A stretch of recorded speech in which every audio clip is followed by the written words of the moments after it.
What does any business start with? Of course, a business plan. No matter what you're up to, whether it's opening up a barber shop or an online business, you will need to have a precise strategy written on a piece of paper, probably not, or saved in a computer, of how you're going to implement your ideas into life.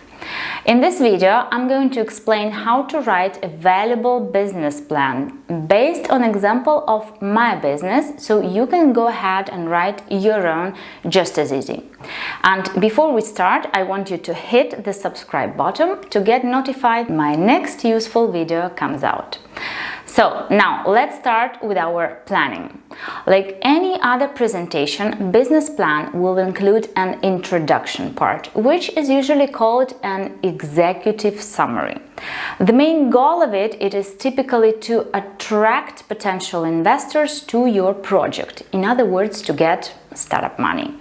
And because we're trying to convince our investors in success of our project, we need to focus on strong points and sound realistic at the same time. In spite of the fact that I called executive summary an introduction part, it can also be written last. This way it is easier to summarize everything.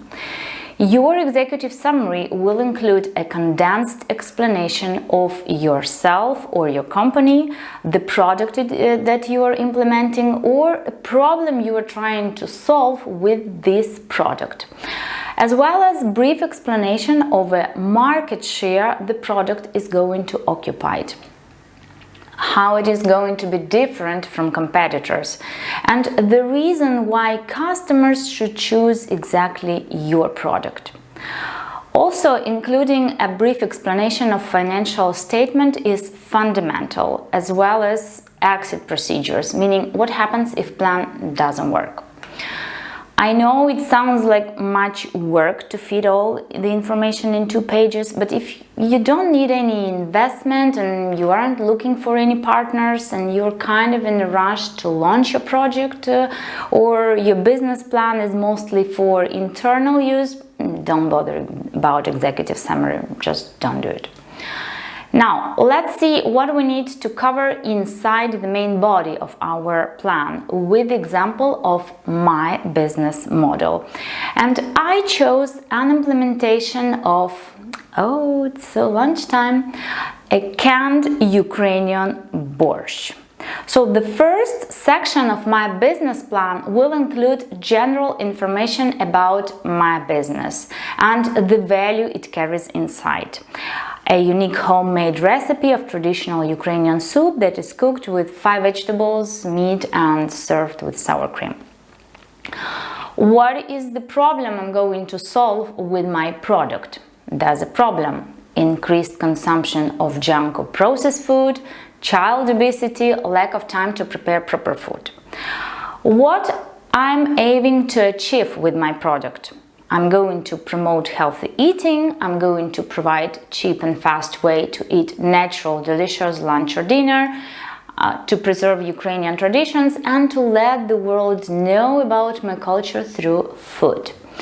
In this section, I will also mention why food industry is worth investing in. And if you're launching another type of business, you will add essential information about industry, agricultural, educational, financial, whatever your business is in, and possibilities inside this industry. I will incorporate a background, a previous startup, businesses, its achievements. And if you're a college startup, tell about yourself, your visions, and your objectives. Human resources is another basic part to introduce your managers and staff on board of your business and what values they bring to your company. The second section of your business plan will define a market study, where we are going to sell our product. What is the size of the market? Is my product designed for local community or going to sell nationwide? Are we planning international trade, and what are our target countries? Now, after introducing geographical measures, we must focus on a customer segmentation. Remember, we need to have a clear picture of who our customers will be. Their age, their income, are they low, middle class or high, their family status, single, married, divorced, their nationality, their origin. Say, my main initial ideal customer will be Ukrainian immigrants or maybe refugees, middle-aged, middle class, with children, both parents are working, they don't have time to cook. Those will be my perfect customers who are ready to buy my product now. As well as part of the plan is to gradually attract other segments of the market, such as single, young, other nationalities, other financial status, to buy my appetizing, juicy Ukrainian dish. Going a bit forward, we can include promotion strategies and ways to introduce our product to new potential customers. Beside market size, competitive analysis is as critical. So our business plan will include a list of companies that provide similar products, from dominant and significant to minor brands with less market share. How is my product different from each one of them? Accordingly, the main rival of my borscht will be Campbell Fusion. Just kidding. We are not treating our competitors as enemies. On the contrary, we can observe what works for them and actually improve ourselves, learning from their mistakes. Anyway, what are advantages of my rosy chick soup over Campbell? Apart from my picture on its label. Say, natural ingredients, unique taste, low calories, low sodium, good nutritional combinations, select friendly, etc. Talking about advantages, those will be included in so-called situational analysis, situational assessment, or SWOT, SWOT. SWOT analysis will include 2 good and 2 bad elements. So our goal is to take maximum advantage of the good ones and create a plan to convert bad ones into good ones. I hope that made sense. Moving from strengths and advantages over competitors, our business plan will describe weaknesses and disadvantages of our product compared to competitors and the ways to correct those and convert disadvantages into advantages. For example, poor quality customer service due to possible staff shortage, bad brand recognition of a new product, negative relationship because this is life. There's always room for improvement or to correct these weaknesses in the right direction. O in SWOT analysis stands for opportunities. It explains itself. Those are external factors that allow to implement strategies to increase profitability. And I'll tell you a secret. The easiest and the most common opportunity in all business plan is opportunity for expansion. This element is universal and works for any business.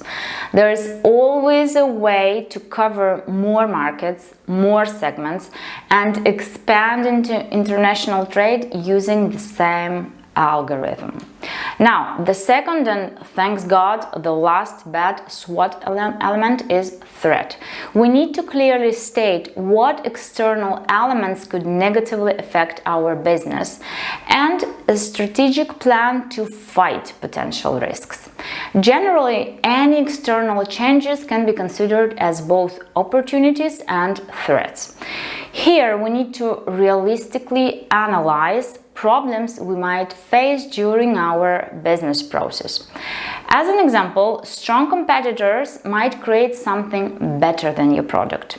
Technology can also be a threat. In case of our soup, homemade recipe can be easily substituted and used for bulk production, erasing all the valuable homemade value that we have created. Governmental laws can work both in and against of our favor. Now, the third part of our business plan is marketing mix, or as most of you call it, 4P. Product, price, promotion, and place. When describing a product, our goal is to characterize the product and its unique features compared to others. Say, my product is the only canned borscht in United Kingdom territory. Maybe there will be appearing others similar and they will coordinate their product placement around mine. Price is a great tool to manipulate the product among others. In case of Ukrainian soup, considering customer segmentation, it will be reasonable to create low price policy to attract more customers for everyday meal product. We can manipulate the discounts, promotions and different coupons for this purpose.